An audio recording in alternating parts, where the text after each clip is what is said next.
real Reba Rambo McGuire. Stand up.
Sweetheart is here today, Reba Rambo McGuire, and she's so pretty. You're totally prejudiced, too. I know I am, but I'm telling the truth. I'm so glad you took time off. I know you've been recording, darling, and doing your new musical and traveling all over the world, but it's good to have you on Mama's set today. Oh, it's good to be here, Mom. Going back, you know, I was such a kid when you was born. You were there, but you don't remember, do you? No, I don't remember. I was just barely 17 when Reba was born, and we really having a baby. That's right. We grew up together. Yeah, didn't we did. I raised you. Ever get you raised, it's going to be wonderful. But that's good. I always admired you because Mom was always a songwriter, and I always admired the gift. But you know, it was real funny. I went through this thing of, you know, wanting to be just like you and wanting to be exactly opposite. Wanting to be a songwriter and saying, no, that's the last thing I want to be. I want to be a surgeon. You wanted to be a doctor, a surgeon. I want to be a surgeon, yes. And it was a real conflict within myself. You know, maybe mothers and daughters all go through that. I don't know. I think so. But it was a real conflict within me for a long time. But we never had any trouble. I can honestly tell you this, and this is truth, folks. As long as I can remember back, I've never had one cross word with Reba. We've never fought. Now, I've spanked her a lot when she was little, and still would. But we have really been probably the closest mommy and daughters that you'll ever see anywhere. Well, even your whippings were something to behold. Mother never whipped me when she was mad. Whenever I would pull a temper tantrum or whatever I would do when I was a little girl, Mother would say, now, Reba, in about an hour, you're going to get a whipping. She never jerked me when she was mad like some people do in malls, and I can't stand it when mothers whip their babies. But you'd say in about an hour, you're going to get a whipping. And I'd go clean my room, wash the dishes, do whatever. And in about an hour's time, you'd always take me into the bathroom. I'll never forget it. And you'd set me down on the edge of the bathtub there. I can still see us. And you'd say, now, darling, do you know why you're getting this whipping? And I'd tell you yes or no. If I didn't know why, you'd tell me why. You never knew why. And then Mother would whip me. And then she'd say, now, honey, hug Mommy and tell me you love me.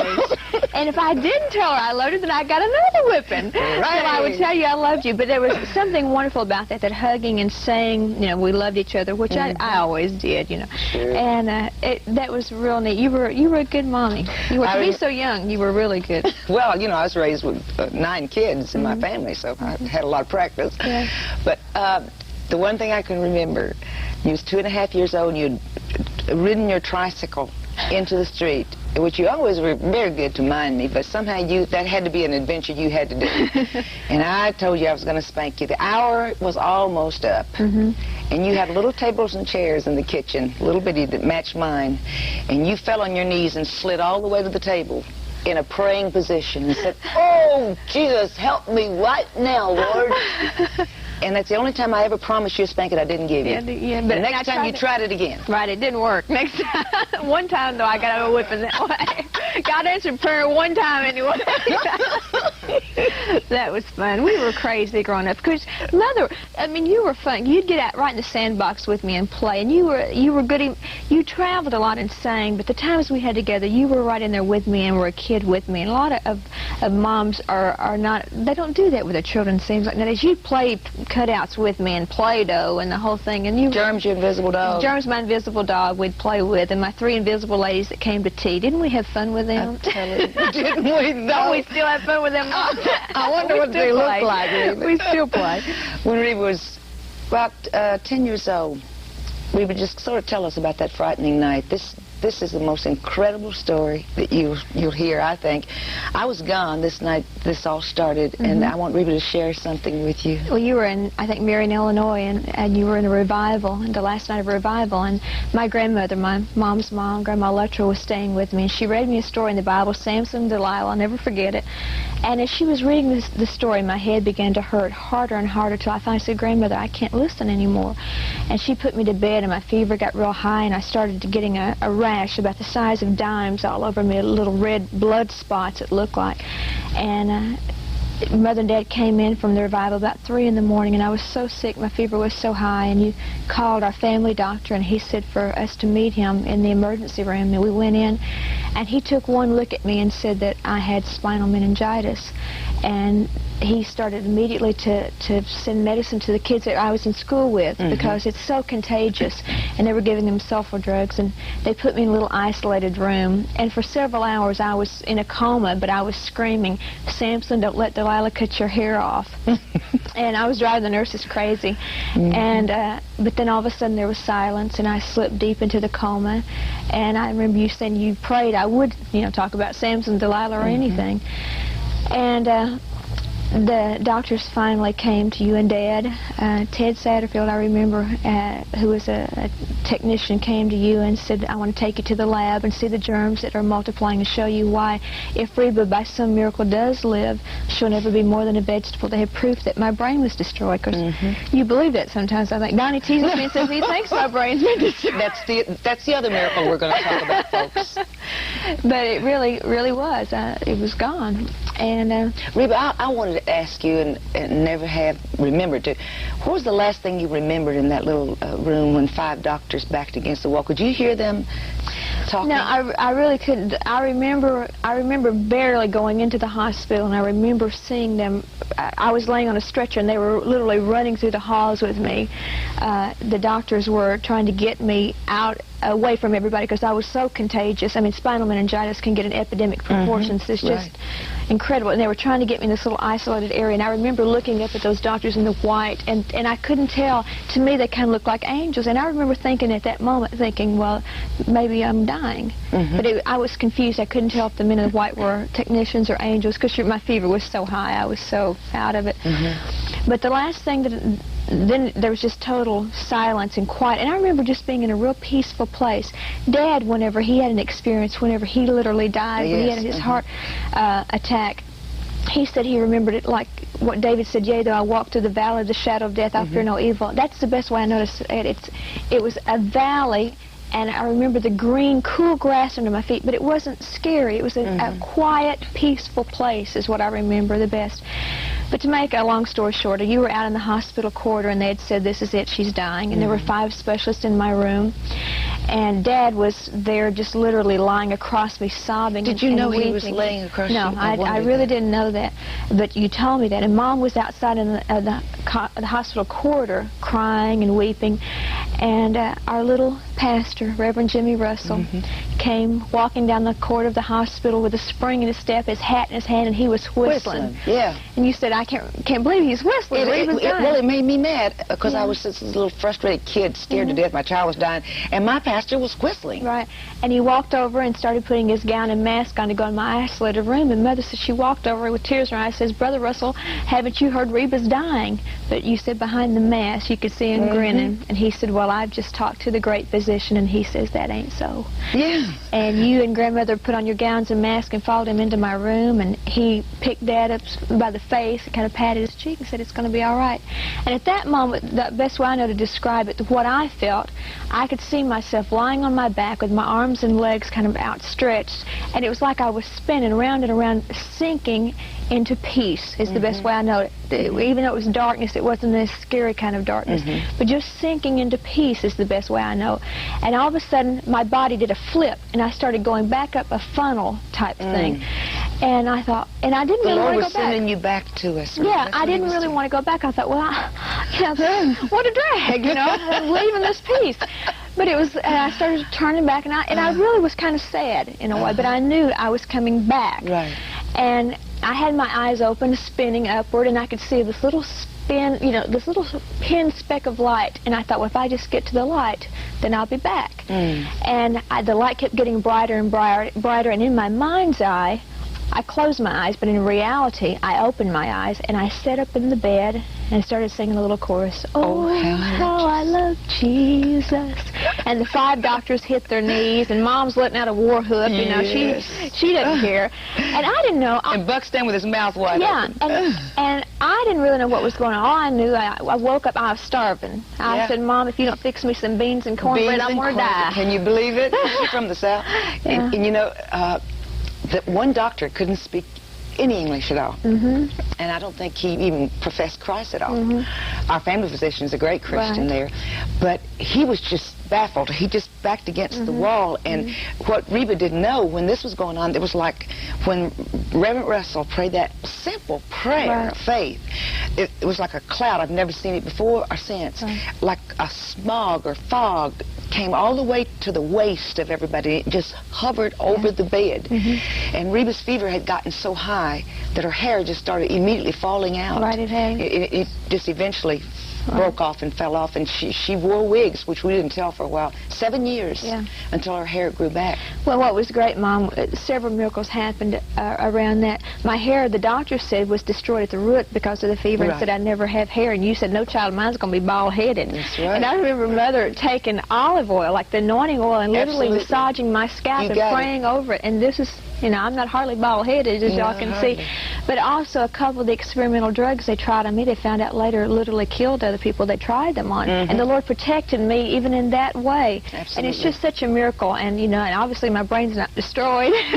But it's just a wonderful thing how the Lord, He had a plan for my life. And some people ask, say, why do you sing gospel music? And I always go back to that story and say, because my life's not my own. The Lord gave it back to me. And I really believe, I'd always sung. I know personally, excuse me, I know personally that you had so many offers, and I'm not bragging, I'm telling the truth, to do secular, contemporary pop music by big names in Nashville, Tennessee. I know that. Go ahead, darling. But it's wonderful to show you. I always had sung since I can remember, but for several years I quit singing around that time. But I really believe whenever the Lord restored my life back to me, that I don't know what He did, but I think my voice He changed it. I don't know how to explain it, but there was the gift was different to sing from that time on, and He gave me back my life. So of course I'm gonna sing for Him. Absolutely, it was so incredible. You really would have had to have been there. The next day, Reba wanted to go home right then. She was fine. And the doctor says, oh, no, you're contagious. You know, you can't leave the room, because some of them didn't really believe that she'd been healed. And so I said, Reba, GB, we call her everything. Just stay and let them do anything they want to do and run all the tests they want to. See, it's good to prove the Lord. That's right. To prove what He's done. So I wasn't afraid. I knew He'd healed her. So the next day they ran all these tests. She was so bored. Where are my clothes? I want to go home. I want to see my dolls and whatever, you know. Well, the next day they came in with a clean bill of health. The only thing we could see was that her hair was destroyed. And the Lord beautifully took care of that. She put her clothes on, walked out of the hospital, and for years when I go back, even now, recently, last year, I saw this doctor, and he says, where's our little weird miracle child? How's she doing? And you know, Mother, to show how the Lord protects, the church began to pray, not only for me, but for the children, because I was in school that day that I got sick that night.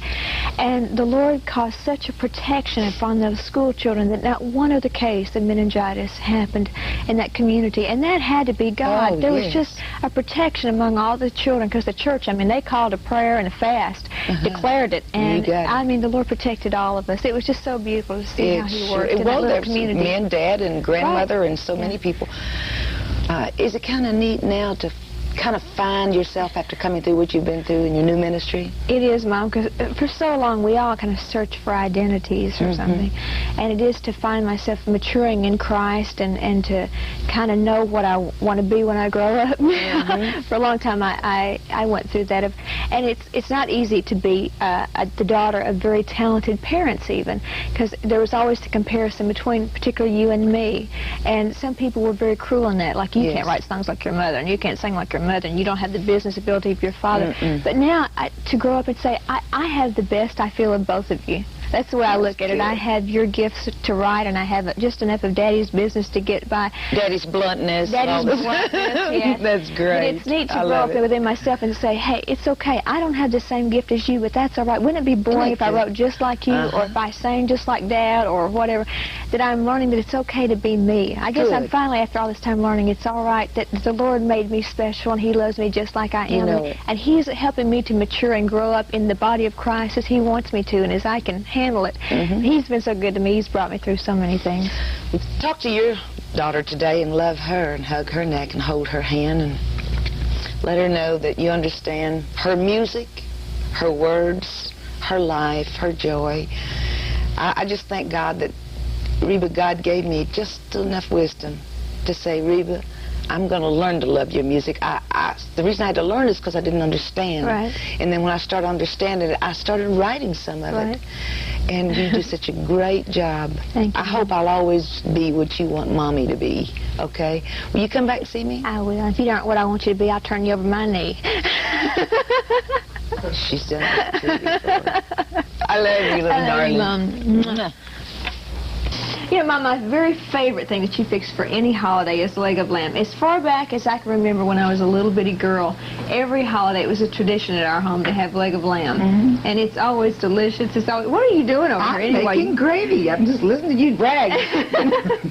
It's great. I want to tell them what you're doing over here. Okay. We take 2 sticks of butter or margarine, 1 large onion chopped, 3 cups of soft breadcrumbs, a half a cup of celery chopped, 2 teaspoons of salt, 2 tablespoons of parsley chopped, an 1/8 teaspoon of pepper, 2 tablespoons of sage, 1/4 cup of water, 2 teaspoons garlic powder, and 2 teaspoons of cornstarch. And everything is all mixed in here together, with the exception of the breadcrumbs, because you like to put that in the last minute because you don't want it to cook. Like a lamb. Christmas, I love to fix this. You know? Oh, Donnie and Buck comes in, they get a sample, everything. Yeah. It is incredible. and the way you fix it with this, the way she does this over here, it doesn't have that wild flavor. A lot of times some lamb has it. I don't particularly care for it, but the way you do it, it's just delicious. Okay, we're making the batter now that we pour into the lamb, and I'll show you.